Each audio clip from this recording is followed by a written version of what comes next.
Hidalgo Noticias MX, la información con sentido humano. Presidente, una pregunta más. Ayer el INEGI sacó una encuesta telefónica en torno al uso del cubrebocas. La mayoría de las personas que usan cubreboca o mascarilla están aquí en la capital del país y no así en algunos estados donde pues permanecen estos repuntes o estos contagios de COVID-19. ¿Usted haría un llamado a la ciudadanía a que ya utilice el cubrebocas o, como lo ha mencionado en conferencias pasadas, pues es un ejercicio de libertad? Yo tengo mi consejero para este tema y para todo lo que tiene que ver con la pandemia. Y aquí está, es Hugo, a ver. Ándele, ya salió el consejero. No soy todólogo. Con mucho gusto. Mucho se ha inquietado algunos segmentos de la población sobre este tema del cubrebocas.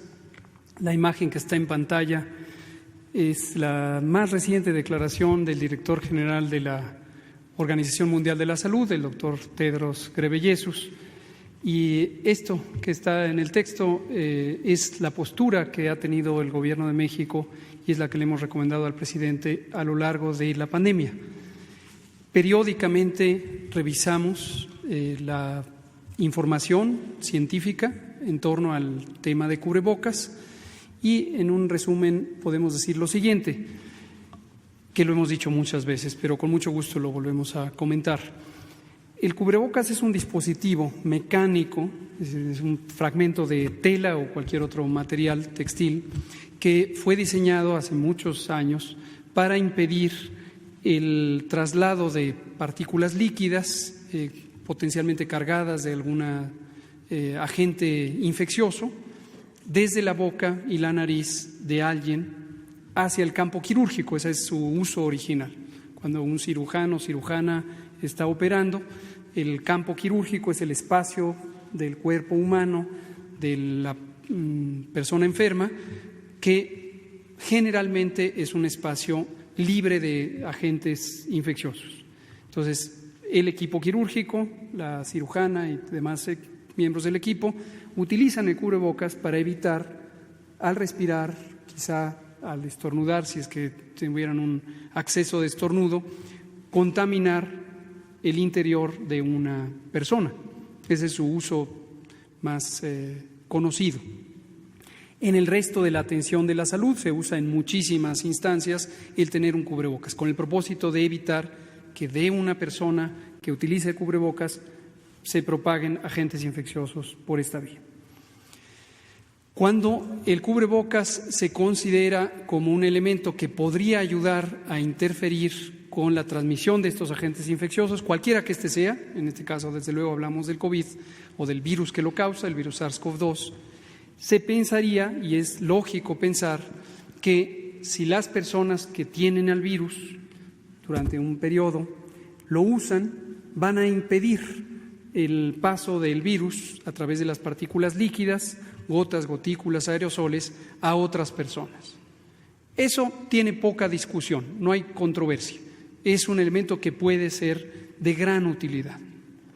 Ahora, dos elementos que es muy importante tener en mente y que explican por qué la Organización Mundial de la Salud y muchas agencias de salud pública del mundo, igual que el Gobierno de México, tenemos algunos elementos adicionales que considerar y los consideramos. Número uno, el cubrebocas no es una barrera suficientemente eficaz y tampoco efectiva, ahorita voy a hablar de la diferencia de estos dos elementos, para impedir que una persona que no se quiere contagiar sea contagiada, excepto que sea el cubrebocas apropiado. En una guía de control de infecciones, de la que hemos sacado dos versiones y la primera de ellas fue publicada al inicio de la epidemia, en las primeras semanas de marzo, dejamos muy claro que para que el cubrebocas pudiera ayudar de manera importante a evitar ser contagiado, tendría que ser un cubrebocas de 3 capas, un tricapa. Tricapa. Pero aún así, no evita que a través de los ojos se pueda ingresar el virus SARS-CoV-2. Tendría que usarse una mascarilla, unos gogles, o posiblemente estas mascarillas de acrílico. Las gafas convencionales que usamos quienes tenemos un trastorno de refracción no son tampoco un mecanismo de protección. Entonces, ¿por qué es importante esto?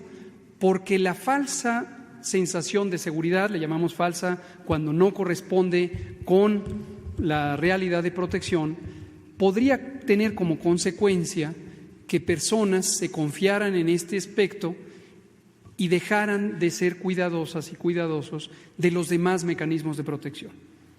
Y regreso a lo que ayer, tan solo ayer, volvió a decir el doctor Tedros Ghebreyesus, y que está en su pantalla, con esta reflexión que dice: no podría ser más claro en en poner énfasis en que el cubrebocas, junto con otras medidas, es como puede ser útil, no por sí mismo.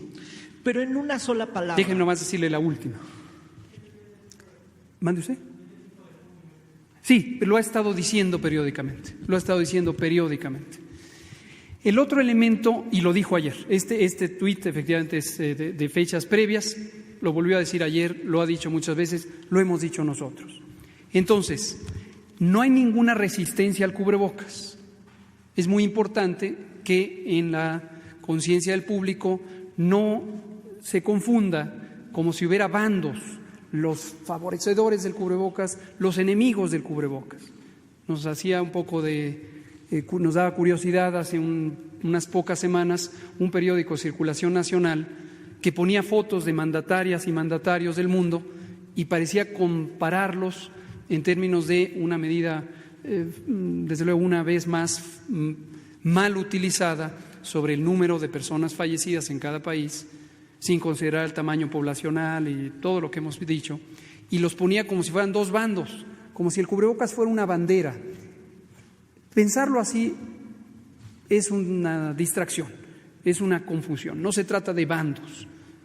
Entonces, el otro elemento muy importante, y que es la diferencia entre los estudios experimentales que podrían demostrar que el cubrebocas efectivamente interfiere con la salida del virus, pero ya dijimos de menor utilidad es como protección, a menos que sea un cubrebocas tricapa o superior en su filtrado.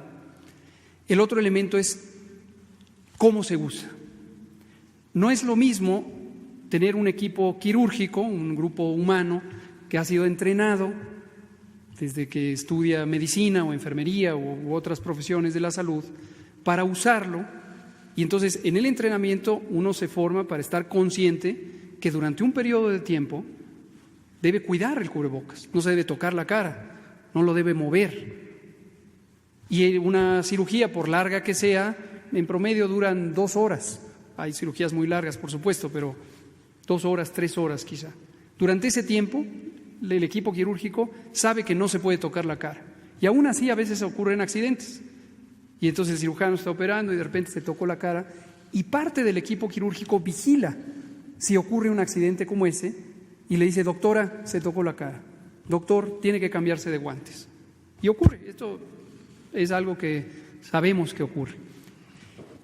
Si consideramos que el uso de cubrebocas ahora no es en una situación como esa, sino es en la vida diaria, tendríamos que pensar que la gran mayoría de las personas pueden resistir largo tiempo con el cubrebocas.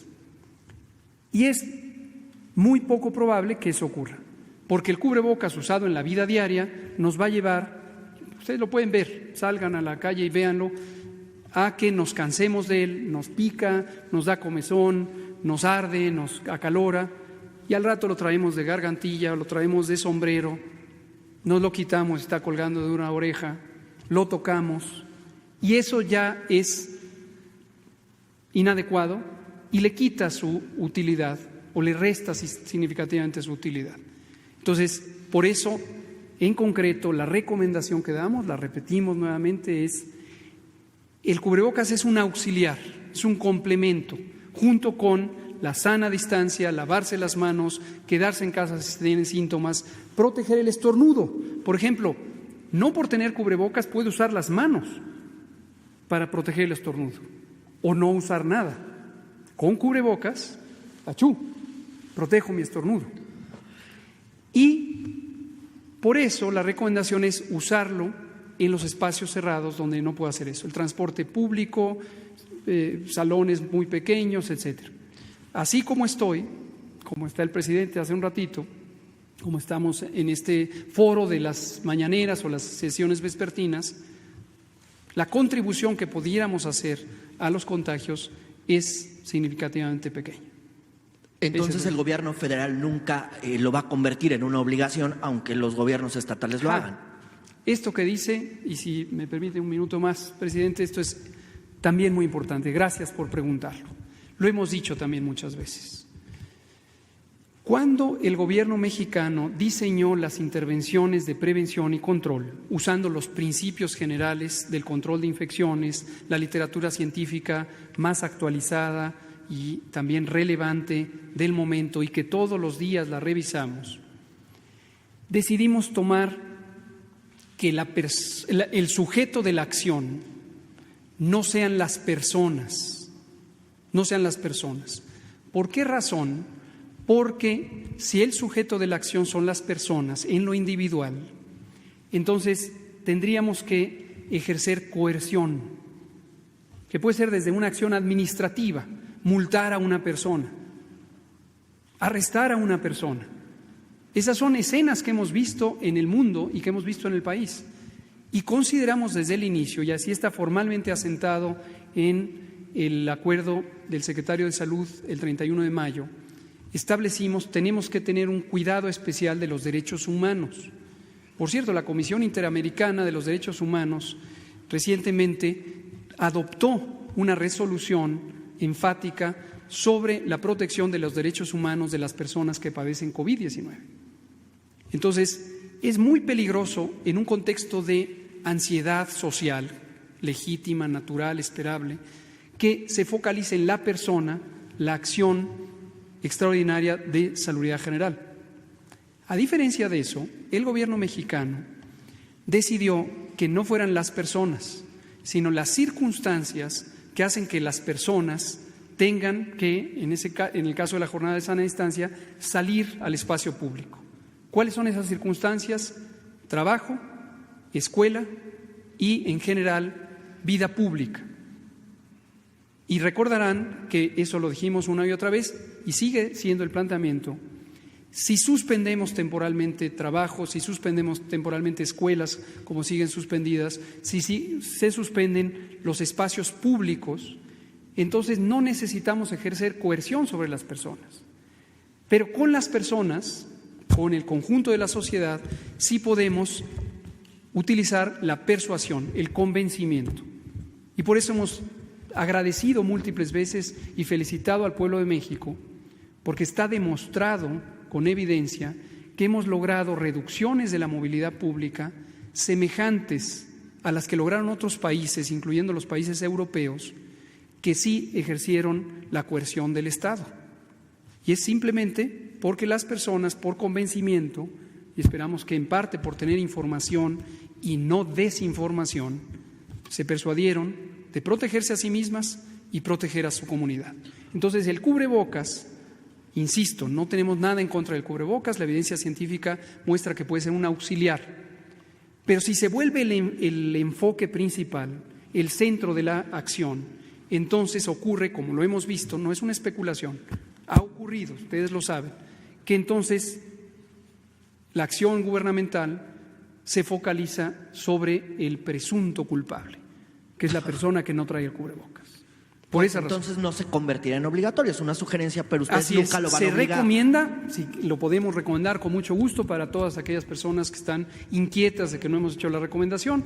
Se recomienda el uso de cubrebocas, particularmente en los espacios cerrados, en los que es difícil mantener la sana distancia, como una medida complementaria de las demás. Sana distancia, lavado de manos, protección del estornudo, quedarse en casa si se tienen síntomas y acudir prontamente a atención médica si se padece COVID, aun cuando este no haya sido aún demostrado por laboratorio. Gracias.